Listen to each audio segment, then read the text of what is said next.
ನಾಳೆ CM DCM ಇಬ್ಬರಿಗೂ important day, ಹೌದು ಡಿ ಡೇ ಹೌದು ಅಂತ.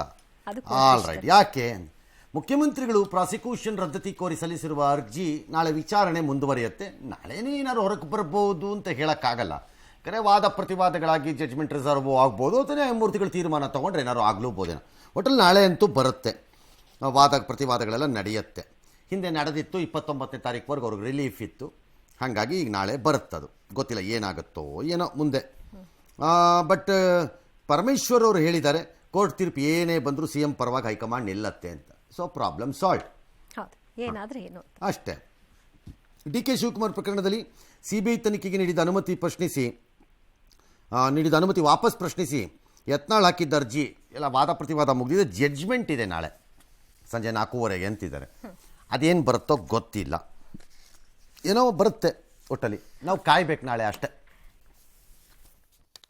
ನಮಗೆ ನಿರೀಕ್ಷೆ ಇರೋದು ಕೋರ್ಟ್ನವರು ಅದನ್ನ ಕನ್ಸಿಡರ್ ಮಾಡೋದಿಲ್ಲ ಅನ್ನೋದನ್ನ ಅಂದ್ಕೊಂಡಿದ್ದೇವೆ. ಯಾಕೆಂದ್ರೆ ಅಲ್ಲಿ ಮೆಟೀರಿಯಲ್ ಬೇಕಲ್ಲ, ಅವ್ರ ಇನ್ವಾಲ್ವ್ಮೆಂಟ್ ಇಲ್ಲ, ಅವ್ರ ಹೆಸರಿಲ್ಲ. ನ್ಯಾಯಾಲಯ ಅದನ್ನೆಲ್ಲ ಗಮನಿಸುತ್ತೆ ಮತ್ತು ತೀರ್ಮಾನ ಕೊಡುತ್ತೆ. ಮುಖ್ಯಮಂತ್ರಿಗಳ ಜೊತೆಯಲ್ಲಿ ಇರ್ತೇವೆ ಅಂತ ಹೇಳಿ ಹೈಕಮಾಂಡ್ನವರು ಹೇಳಿದ್ದಾರೆ. ನಾವು ಎಲ್ಲ ಇದ್ವಿ ಜೊತೆಯಲ್ಲಿ. ಅಷ್ಟರೊಳಗಡೆ ಕೋರ್ಟ್ನಲ್ಲಿ ಇದಕ್ಕೆ ಯಾಕೆ ಡಾಕ್ಟರ್ ಕೇಳಿಲ್ಲ, ಏನ್ರಿ ಡೈಲಿ ಮೂಡೋದೇ ಕೇಳ್ತೀರಿ ಅಂತ. ಅದು ಬಿಟ್ಟು ಬೇರೆ ಕೇಳಿ, ಅದು ಬಿಟ್ಟು ಬೇರೆ ಕೇಳ್ರಿ, ಅದು ಬಿಟ್ಬಿಡ್ರಿ ಅದನ್ನ ಅಂತ ಹೇಳಿ. ಹಾಗೆ ಯಾರ್ಯಾರಿಗೆ ಯಾವ್ಯಾವ್ದು ಇಂಪಾರ್ಟೆಂಟೋ ಅದು ಕೇಳ್ತಾ ಇರ್ತಾರೆ. ಸೆಲೆಕ್ಟಿವ್ ನಿಮ್ಗೆ ಯಾವ್ದು ಇಂಪಾರ್ಟೆಂಟ್ ಅನ್ಸುತ್ತೋ ಅದಕ್ಕೆ ಅಷ್ಟು ಉತ್ತರ ಕೊಡಿ. ಇಲ್ದಿದ್ರೆ ನಾನು ಆಗಲೇ ಹೇಳ್ಕೊಟ್ಟಲ್ಲ, ಭಾಳ ಸರಳ. ಟುಡೇ ನೋ ಅಪ್ಡೇಟ್, ನಾಳೆ ಬನ್ನಿ ಅಷ್ಟೆ. ಇನ್ನು ಈ ಬೆಳವಣಿಗೆ ಮಧ್ಯೆಯೇ ಮೂಡ ಕೇಸ್ ಸಂಬಂಧ ಸಿಎಂ ಪತ್ನಿ ಪಾರ್ವತಿ ವಿರುದ್ಧ ಸಾಮಾಜಿಕ ಕಾರ್ಯಕರ್ತರೊಬ್ಬರು ಮೈಸೂರಿನ ಲಕ್ಷ್ಮೀಪುರಂ ಠಾಣೆಗೆ ದೂರನ್ನ ಕೊಟ್ಟಿದ್ದಾರೆ. ಪಾರ್ವತಿ ಸಿದ್ದರಾಮಯ್ಯ ಬರೆದ ಮೂಲ ಪತ್ರ ನಾಶ ಮಾಡಿ ಇತ್ತೀಚೆಗೆ ಸೃಷ್ಟಿ ಮಾಡಿರುವ ಪತ್ರವನ್ನ ಕಡತಕ್ಕೆ ಸೇರಿಸಿದ್ದಾರೆ. ಸಿಎಂ ತೋರಿಸಿರುವ ಪತ್ರದಲ್ಲಿರುವ ಪಾರ್ವತಿ ಅವರ ಸಹಿ ಹಾಗೂ ಮಾಹಿತಿ ಹಕ್ಕಿನಲ್ಲಿ ಪಡೆದ ಪತ್ರದಲ್ಲಿ ಇರುವ ಸಹಿ ಬೇರೆ ಬೇರೆ ರೀತಿ ಇದೆ. ಪಾರ್ವತಿ ಅವರ ಸಹಿ ನಕಲಿ ಆಗಿದೆ ಅಂತ ಆಪಾದಿಸಿದ್ದಾರೆ. ವೈಟ್ನರ್ ಹಿಂದಿನ ಪದಗಳನ್ನು ಸಮರ್ಥಿಸಿಕೊಳ್ಳುವ ಸಲುವಾಗಿ ಎಂ ಲಕ್ಷ್ಮಣ್ ಹಾಗೂ ಪಾರ್ವತಿ ಸಂಚು ರೂಪಿಸಿ ಸುಳ್ಳು ಪತ್ರ ಸೃಷ್ಟಿಸಿದ್ದಾರೆ. ಅವರ ವಿರುದ್ಧ ಕ್ರಮ ತೆಗೆದುಕೊಳ್ಳಿ ಅಂತ ದೂರನ್ನ ಕೊಟ್ಟಿದ್ದಾರೆ. ಇದಕ್ಕೆ ಕೆಪಿಸಿಸಿ ವಕ್ತಾರ ಲಕ್ಷ್ಮಣ್ ಗರಂ ಆಗಿದ್ದಾರೆ. ಸಿಎಂ ಪತ್ನಿ ಸಹಿ ನಕಲಿ ಅಂತ ಹೇಳೋದಕ್ಕೆ ದೂರುದಾರರೇನು ಎಫ್ಎಸ್ಎಲ್ ಅಧಿಕಾರಿನ ಅಂತ ಪ್ರಶ್ನೆ ಮಾಡಿದ್ದಾರೆ. ಅತ್ತ ಸುಳ್ಳು ದಾಖಲೆ ಕೊಟ್ಟ ಅಧಿಕಾರ ದುರ್ಬಳಕೆ ಮಾಡಿಕೊಂಡಿದ್ದಾರೆ ಅಂತ ಕೇಂದ್ರ ಮಂತ್ರಿ ಕುಮಾರಸ್ವಾಮಿ ಕೂಡ ಆರೋಪ ಮಾಡಿದ್ದಾರೆ. ಬಿಜೆಪಿ ಕೂಡ ಟ್ವೀಟ್ ಮೂಲಕ ಹರಿಹಾಯ್ದಿದೆ. Difference is xerox font size ಇದು ಕಮ್ಮಿ, ಇದ್ರ ಜಿರಾಕ್ಸ್ ಫಾಂಟ್ ಸೈಜು ಜಾಸ್ತಿ. ಸೊ ಎಲ್ಲೋ ಆ ಟಿ ಅನ್ನುವಂಥ ಜಾಗದಲ್ಲಿ ಸಣ್ಣದಾಗಿದೆ, ಇಲ್ಲಿ ದೊಡ್ಡದಾಗಿದೆ ಅಂತ ಹೇಳ್ಕೊಂಡು ಸಿಗ್ನೇಚರ್ ಇವನು FSL ಅವನು ಬ್ಲಾಕ್ 15 ಸೈಟ್ ಅಲ್ಲ 20 ಸೈಟ್ ತಗೊಳ್ಳಿ, 40 ಸೈಟ್ ತಗೊಳ್ಳಿ, ಕಾನೂನು ಪ್ರಕಾರವಾಗಿ ತಗೊಳ್ಳಿ, ನಂದೇನು ಅಬ್ಜೆಕ್ಷನ್ ಇಲ್ಲ. ನಾನು ಅದಕ್ಕೆ ಎಂದೂ ಸಹ ವಿರೋಧ ಮಾಡಿಲ್ಲ. ಸುಳ್ಳು ದಾಖಲೆಗಳು ಸೃಷ್ಟಿ ಮಾಡಿರೋರು ನೀವು, ಅಧಿಕಾರಿಗಳನ್ನ ದುರುಪಯೋಗ ಪಡಿಸ್ಕೊಂಡಿರೋರು ನೀವು. ಡೌಟ್ ಬಂದಾಗ ಎಫ್ಎಸ್ಎಲ್ ಆಫೀಸರೇ ಆಗ್ಬೇಕು ಅಂತಿಲ್ಲ ಸರ್. ದೂರು ಕೊಟ್ಟಾಗ ಅದನ್ನ ಪ್ರೂವ್ ಮಾಡಬೇಕು, ಎಫ್ಎಸ್ಎಲ್ಗೆ ಹಾಕಬೇಕು. ಒಂದ್ ವೇಳೆ ಹಂಗಿಲ್ಲ ಅಂದ್ರೆ ನೀವು ಕೇಸ್ ಹಾಕಿ. ಈಗ ಅವರು ಯಾರ್ಯಾರ್ದೋ ಮೇಲೆ ಏನೇನೋ ಆರೋಪ ಮಾಡ್ತಿರ್ತಾರೆ, ಯಾರೋ ಲಕ್ಷ್ಮಣ ಯಾರು, ಆಗೆಲ್ಲ ನೀವೇನು ಎಲ್ಲ ದಾಖಲೆನೂ ಇಟ್ಕೊಂಡ್ಬಿಟ್ಟು ಶರ ಹಾಕಿಸ್ಬಿಟ್ಟು ಟೆಸ್ಟ್ ಮಾಡ್ಬಿಟ್ಟು ಮಾಡಿರ್ತೀರಾ? ನೀವು ಹೇಳಲ್ವಾ ಕೇಸ್ ಹಾಕೊಳ್ಳಿ ಅಂತ. ಹಂಗೆ ಈಗ ಅವರು ಕೇಸ್ ಹಾಕೊಂಡಿದ್ದಾರೆ, ನೀವು ಕೇಸ್ ಫೇಸ್ ಮಾಡಿ, ಪ್ರೂವ್ ಮಾಡಿ ಅಲ್ಲಿ ಅಷ್ಟೇ. ಖರ್ಗೆ ಅವರ ಕುಟುಂಬಕ್ಕೆ ಸೇರಿದ ಟ್ರಸ್ಟ್ಗೆ CA ಅಂದರೆ ಸಾರ್ವಜನಿಕ ಉದ್ದೇಶಕ್ಕೆ ಬಳಸಿ ಇಟ್ಟಿದ್ದ ಜಮೀನನ್ನು ಕುಟುಂಬಕ್ಕೆ ಬಿಜೆಪಿ ವಾಗ್ದಾಳಿ ಮುಂದುವರಿಸಿಕೊಂಡಿದೆ. ಇವರು ಟ್ರಸ್ಟ್ಗೆ ಭೂಮಿ ನೀಡುವ ವಿಚಾರದಲ್ಲಿ ಲೋಪ ಆಗಿದೆ ಅನ್ನೋದು ನಾರಾಯಣಸ್ವಾಮಿ ಅವರ ಆರೋಪ. AICC ಅಧ್ಯಕ್ಷರು ಪ್ರಭಾವ ಪಡ್ಕೊಂಡಿದ್ದಾರೆ. ಅವರೇ ಸದಸ್ಯರಾಗಿರುವ ಅಂದರೆ ಸಚಿವರು ಅಂದರೆ ಪ್ರಿಯಾಂಕ ಖರ್ಗೆ ಈ ಕೇಸಲ್ಲಿ ಟ್ರಸ್ಟ್ಗೆ ಹೆಚ್ಚು ಭೂಮಿ ಕೊಡಲಾಗಿದೆ, ಇಲ್ಲಿ ಅಧಿಕಾರ ದುರ್ಬಳಕೆ ಆಗಿದೆ ಅಂತ ಅವ್ರದ್ದು ವಾದ. ಅದಕ್ಕೆ ನಾವು ಪ್ರಿಯಾಂಕ ಖರ್ಗೆ ರಾಜೀನಾಮೆ ಕೇಳ್ತೀವಿ. ಖರ್ಗೆ ಕುಟುಂಬದಿಂದ ಈ ಜಮೀನಿನ ಹಿಂದಕ್ಕೆ ಪಡೆದು ಹರಾಜು ಮಾಡಬೇಕು. ಇದಕ್ಕೆ ಖರ್ಗೆ ಗರಂ ಆಗಿದ್ದ. ಖರ್ಗೆಗೆ ತಮ್ಮ ವಿರುದ್ಧ ಅಂದರೆ ನಾರಾಯಣ ಸ್ವಾಮಿ ವಿರುದ್ಧ ಗರಂ ಆಗಿದ್ರ Kharge Priyank. Mind your language, ನಿಮ್ಮ ಭಾಷೆಯ ಬಗ್ಗೆ ಎಚ್ಚರವಿರಲಿ ಅಂತ ಅವ್ರು ಹೇಳಿದ್ದಾರೆ. ನಾನು ನಿಮ್ಮ ತಂದೆ ಥರ ನಿಮ್ಮ ಹೆಸರನ್ನು ಬಳಸ್ಕೊಂಡು ಬಂದವನಲ್ಲ ಅಂತ ಟಕ್ಕರು. ಕಾಂಗ್ರೆಸ್ ಅಸಮಾಧಾನ ವ್ಯಕ್ತಪಡಿಸಿದೆಯಂತೆ ರಾಜಭವನದ ಕದ ತಟ್ಟಿರೋದಕ್ಕೆ. ರಾಜ್ಯಪಾಲರು ಪರಿಶೀಲಿಸಲಿ, ತಪ್ಪಿದ್ರೆ ಕ್ರಮ ತಗೊಳ್ಳಿ ಅಂತ ಗೃಹ ಮಂತ್ರಿಗಳು ಸವಾಲು. ದೇಶಕ್ಕೆಲ್ಲ ಬುದ್ಧಿ ಹೇಳೋರು ಹಿಂಗ ಮಾಡೋದು ಅಂತ ಕುಮಾರಸ್ವಾಮಿ. ಅವರು ನಾಡಿಗೆಲ್ಲ ಬುದ್ಧಿ ಹೇಳೋರು. ದುಡ್ಡು ಕೊಟ್ಟು ಕೊಂಡ್ಕೊಳ್ಳಿಕ್ಕೆ ಆಗ್ತಿರ್ಲಿಲ್ವಾ? ಖಾಸಗಿ ಜಮೀನು ಇರಲಿಲ್ವಾ? KDB ಜಾಗನ ಯಾಕೆ ಪಡಿಬೇಕಾಗಿದ್ದು? ಅಧಿಕಾರ ದುರುಪಯೋಗ ಅಲ್ವಾ ಅದು? ಉತ್ತರ ದೇಶಕ್ಕೆ ಬುದ್ಧಿ ಹೇಳೋರು ಅವ್ರು ಹೇಳ್ಬೇಕೀಗ. ಒಂದೇ ಅಡ್ರೆಸ್ಗಳಲ್ಲಿ 2-3 ಸೈಟ್ಗಳನ್ನ ಕೊಟ್ಟಿರೋದು ಕೂಡ ಇಲ್ಲಿ ಸ್ವಜನ ಪಕ್ಷಪಾತ ಆಗಿದೆ ಅನ್ನೋ ಎಐಸಿಸಿ ಅಧ್ಯಕ್ಷರಾಗಿದ್ದುಕೊಂಡು ನಿಮ್ ಇನ್ಫ್ಲೂಯೆನ್ಸ್ ಇಲ್ವಾ ಇದರಲ್ಲಿ? ಈ ನೋಟಿಫಿಕೇಶನ್ ಆ ಸೈಟ್ಗಳನ್ನು ಎಲ್ಲ ವಾಪಸ್ ತಗೊಳ್ಬೇಕು, ಮತ್ತೆ ಇದು ಆಕ್ಷನ್ಗೆ ಹೋಗ್ಬೇಕು. ನನ್ನನ್ನ ಪರ್ಸನಲ್ ಅಟ್ಯಾಕ್ ಮಾಡಿದ್ರೆ ಚಲ್ಲಾಣ ಹರಿದು ಬಿಡ್ತೀನಿ ನಾನು. Mind your language mister Priyank. ಪಕ್ಕದಲ್ಲಿ ನಮ್ಮ ಅಪ್ಪನ ಹೆಸರು ಐತೆ, ನನಗೂ ತಿಮ್ಮಯ್ಯನ ಇನ್ಫ್ಲೂಯೆನ್ಸ್ ನನಗೇನು ಕೊಡ್ಲಿಲ್ಲ. ನಿಮ್ಮದು ಮಲ್ಲಿಕಾರ್ಜುನ್ ಖರ್ಗೆ, ಅದು ನಿಮ್ ಪಕ್ಕದಲ್ಲಿ ಖರ್ಗೆ ಅನ್ನೋದು ಇಲ್ದೇ ಇದ್ದಿದ್ರೆ ಮಂಡಲ್ ಪಂಚಾಯತ್ ಮೆಂಬರು ಆಗ್ತಿರ್ಲಿಲ್ಲ ನೀವು. ನೀನೇನೇನು ಹೋರಾಟ ಮಾಡಿದ್ಯಾ ಅಣ್ಣ?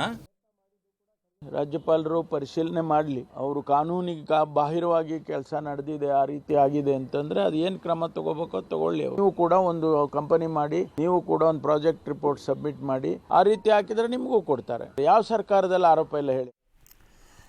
ಅಲ್ಲ, ಪ್ರಾಜೆಕ್ಟ್ ಮಾಡಿ ಅರ್ಜಿ ಹಾಕಿದ ತಕ್ಷಣ ಕೊಡ್ತಾರೆ ಅಂತಲ್ಲ, ಕೊಟ್ಟೇ ಇಲ್ಲ ಅಂತಾನೂ ಅಲ್ಲ. KIDBನಲ್ಲಿ ಕೊಡ್ತಾರೆ ಅಂತೇನಿಲ್ಲ. ಈ ಪ್ರಕರಣದಲ್ಲಿ ಭಾಳ ಸರಳ. ನಿನ್ನೆ ಕೇಳಿದ ಪ್ರಶ್ನೆಗೆ ಇವತ್ತಿಗೂ either KIDB or industries minister whatever it is, ಯಾರೇ, you need to come little clean. ಏನು ಯಾವ ಮಾನದಂಡಗಳೇನು? ಈ ಭೂಮಿಗೆ ಅರ್ಜಿ ಹಾಕಿದ್ದವರು ಯಾರ್ಯಾರು ಇವರನ್ನೂ ಸೇರಿಸಿ, ಯಾರ್ಯಾರ ಉದ್ದೇಶ ಆದ್ಯತೆಗಳು ಆ ಜಮೀನಿನಲ್ಲಿ ಏನು ಮಾಡುತ್ತೇವೆ ಎಂದಿತ್ತು, ಯಾವ ಲೆಕ್ಕಾಚಾರದ ಮೇಲೆ ಇವರಿಗೆ ಪ್ರಿಯಾರಿಟಿ ಬಂತು ಅಥವಾ ಇನ್ಯಾರಿಗೋ ಬರಲಿಲ್ಲ, ಇದನ್ನೊಂಚೂರು ಎಕ್ಸ್ಪ್ಲೈನ್ ಮಾಡಿದ್ರೆ I think the matter will be clear. ಇದರಲ್ಲಿ ಏನಾದರೂ ಪ್ರಭಾವ ಬೀರಿದೆ, ಕ್ಲಾರಿಫೈ ಮುಗೀತು ಕತೆ ಅಲ್ವಾ? ವಾಕ್ಯ. ರಾಜ್ಯ ಸರ್ಕಾರದ ವಿರುದ್ಧ ಬಸನಗೌಡ ಪಾಟೀಲ್ ಯತ್ನಾಳ್ ಪ್ರತಿಭಟನಾ ಅಸ್ತ್ರ ಪ್ರಯೋಗಿಸಿದ್ದಾರೆ. ತಮ್ಮ ಒಡೆತನದ ಸಿದ್ದಸಿರಿ ಸಕ್ಕರೆ ಕಾರ್ಖಾನೆ ಪುನಾರಂಭಕ್ಕೆ ಅನುಮತಿ ಕೋರಿ ಮಾಲಿನ್ಯ ನಿಯಂತ್ರಣ ಮಂಡಳಿಯಲ್ಲಿ ಯತ್ನಾಳ್ ಅಹೋರಾತ್ರಿ ಧರಣಿಯನ್ನು ನಡೆಸಿದ್ದಾರೆ. ಇದಕ್ಕೆ ಬಿಜೆಪಿಯ ಆರ್ ಅಶೋಕ್, ಬಸವರಾಜ ಬೊಮ್ಮಾಯಿ, ಅಶ್ವಥ್ ನಾರಾಯಣ್, ಅರವಿಂದ್ ಬೆಲ್ಲದ್ ಸೇರಿದೆ ಹಲವರು ಸಾಥ್ ಕೊಟ್ಟಿದ್ದಾರೆ. ಎಂದಿನಂತೆ ಕಾಂಗ್ರೆಸ್ ವಿರುದ್ಧ ವಾಗ್ದಾಳಿ ನಡೆಸಿದ್ದಾರೆ. ಆದರೆ ಪರಿಶೀಲಿಸಲು ಕೋರ್ಟ್ 4 ವಾರ ಸಮಯ ಕೊಟ್ಟಿದೆ, ಅಲ್ಲಿಯವರೆಗೂ ಕಾಯಬೇಕು ಅಂತ ಸಚಿವ ಈಶ್ವರ ಖಂಡ್ರೆ ಹೇಳಿದ್ದಾರೆ. ಕಾನೂನು ನ್ಯಾಯಸಮ್ಮತವಾದಂಥ ಆಡಳಿತ ಸತ್ತೋಗಿದೆ. ದ್ವೇಷದ ರಾಜಕಾರಣ ನಡೀತಾ ಇದೆ. ಬಸನಗೌಡರ ಪಾಟೀಲರನ್ನ ರಾಜಕೀಯವಾಗಿ ತೊಳಿಬೇಕು. ಕಳೆದ 8 ದಿವಸದಿಂದ ಆದೇಶ ಬಂದರೂ ಕೂಡ ಇವ್ರು ಇಂಪ್ಲಿಮೆಂಟ್ ಮಾಡಾಕ್ತಾರೆ. ಚೇರ್ಮನ್ ಕಾಣೆ ಔಟಿದ್ದಾರೆ. ನಾವೆಲ್ಲ ಇಷ್ಟೊಂದು ಜನ ಬಂದಿದ್ರಿ, ತಪ್ಪಿಸ್ಕೊಂಡು ಕಳ್ಳರನ್ನ ರೀತಿ ಹೋಗೋ ಫೋನ್ ಬಂತು ಮೇಲೆಯಿಂದ, ನಾಳೆ ಅವ್ರಿಗೆ ತೊಂದರೆ ಕೊಡಬೇಕು ಅನ್ನೋದು ಒಂದು ಇದೆ, ಅದಕ್ಕೋಸ್ಕರ ಕೊಡಬೇಡಿ ಅಂತ ಕಾನೂನಾತ್ಮಕವಾಗಿ ಪರಿಶೀಲನೆ ಮಾಡಿ ಇದನ್ನು ಅನುಷ್ಠಾನ ಮಾಡಲಿಕ್ಕೆ ರಾಜ್ಯ ಉಚ್ಚ ನ್ಯಾಯಾಲಯ 4 ವಾರಗಳ ಸಮಯ ಕೊಟ್ಟಿದೆ. ಸರ್ಕಾರ ತನ್ನ ಕೆಲಸ ಏನಿದೆ ಜವಾಬ್ದಾರಿಯುತವಾಗಿ ಮಾಡ್ತದೆ. ಅದಕ್ಕೆ ಈ ರೀತಿ ಒತ್ತಡ ಹಾಕುವಂಥದ್ದು ಸರಿಯಲ್ಲ. ಲಂಚದ ಬಗ್ಗೆ ಮಾಹಿತಿ ಕೊಡ್ಲಿ, ಪುರಾವೆಗಳಿದ್ರೆ ಹೇಳಿ. ಅದು ಮಾಲಿನ್ಯ ನಿಯಂತ್ರಣ ಮಂಡಳಿ ಅನ್ನೋ ಕಾರಣಕ್ಕೆ ಹೇಳ್ತಾ ಇದ್ದೀನಿ. ಆ ನಿಯಂತ್ರಣ ಮಂಡಳಿನಲ್ಲಿ ಫೈಲ್ಗಳೇ ಕ್ಲಿಯರ್ ಆಗ್ತಿಲ್ವಂತೆ. ಒಂದು ಮಣ ಫೈಲ್ಸ್ನ ಹಂಗಂಗೆ ಬಾಕಿ ಇಟ್ಕೊಂಡು ಕೂತಿದಾರಂತೆ. ನನಗೆ ಮೊನ್ನೆಯಲ್ಲಿ ಒಂದು ಕಾಗದ ಬಂದಿತ್ತು ಇದ್ರ ಸಂಬಂಧದಲ್ಲಿ. 400 ಫೈಲು 500 ಫೈಲು ಸಾಕಾಗೋಗ್ತಾ ಇದೆ ಅಲ್ಲಿಂದ ಒಪ್ಪಿಗೆಗಳನ್ನು ತರೋದ್ರ ಒಳಗಡೆ ಅಂತ. ನಂಬರ್ 1. ನಂಬರ್ 2, ಯಾವನು ಗೊತ್ತು ಮಾಲಿನ್ಯ ನಿಯಂತ್ರಣ ಮಂಡಳಿಯಲ್ಲಿ ಏನೇನು ಮಾಲಿನ್ಯ ಇದೆಯೋ ಯಾರಿಗ್ ಗೊತ್ತು? ಅದರಷ್ಟು ಮಾಲಿನ್ಯ ಪೀಡಿತ ಮಂಡಳಿಗಳು ಇನ್ನೊಂದು ಇರಲ್ಲ. ಏನೇನಿದೆಯೋ ಅದರೊಳಗಡೆ. ಈಗ ಕ್ವಶನ್ ಈಸ್, ಇದು ಸಕ್ಕರೆ ಕಾರ್ಖಾನೆ ವ್ಯವಹಾರ, ಇದರಲ್ಲಿ ಯಾರು ಹಿತ ಅಡಗಿದೆ? ಅಫ್ಕೋರ್ಸ್ ಯತ್ನಾಳ್ ಹಿತ ಇದೆಯಪ್ಪ, ಇಲ್ಲ ಅನ್ನಲ್ಲ.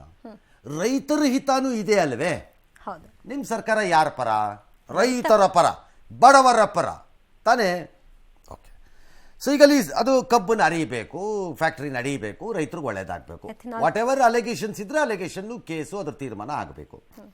ಆ ಹಿನ್ನೆಲೆಯಲ್ಲಿ 4 ವಾರ ಕೋರ್ಟ್ ಸಮಯ ಕೊಟ್ಟಿದೆ ಅಂದರೆ 4ನೇ ವಾರದ ಕೊನೆಯ ದಿನದವರೆಗೂ ಮಾಡಿ ಅಂತಲ್ಲ. ಯಾಕಂದ್ರೆ ಮೊದಲನೇ ವಾರನೇ ಆಗಬಾರ್ದು. ಎಕ್ಸಾಕ್ಟ್ಲಿ. ಅದು 4ನೇ ವಾರದ 7, 4, 28, 27ನೇ ದಿನ ನೋಡೋಣ ಬಾ ಅಂತ ಅಲ್ಲ. ಹಂಗೆ ಹೇಳಿಲ್ಲ ಕೋರ್ಟ್. ಹಂಗೆ ಹೇಳಲ್ಲ ಕೋರ್ಟ್. ಟೈಮ್ ಅಪ್ ಟು 4 ವೀಕ್ಸಲ್ಲಿ ಮಾಡಿ. ನೀವು ಫಸ್ಟ್ ವೀಕಲ್ಲೇ ಮಾಡ್ಬೋದು.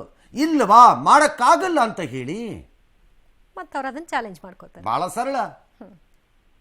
ಅದು ಇಲ್ಲ ಇದು ಇಲ್ಲ ಅಂದರೆ ಯಾಕೆಂದ್ರೆ ಸಕ್ಕರೆ ಕಾರ್ಖಾನೆ ಅನ್ನೋ ಕಾರಣ ಭಾಳ ಇಂಡಸ್ಟ್ರೀಸು ಕಂಪ್ಲೇಂಟ್ ತೊಗೊಂಡು ಬರ್ತಾ ಇದ್ದಾರೆ, ಬರ್ದಿರ್ತಾರೆ. ಈಗ ಲೆಟರ್ಗಳು ಅದು ಇದು ಬರೀತಾರೆ, ಹೇಳ್ತಾರೆ. ಭಾಳ ಕಷ್ಟ ಆಗ್ತಾ ಇದೆ ಮಾಲಿನ್ಯ ನಿಯಂತ್ರಣ ಮಂಡಳಿ ಕತೆಗಳು ಅಂತ ಕ್ಲಿಯರೆನ್ಸ್ ತಗೊಳ್ಳೋದು. ಎಸ್.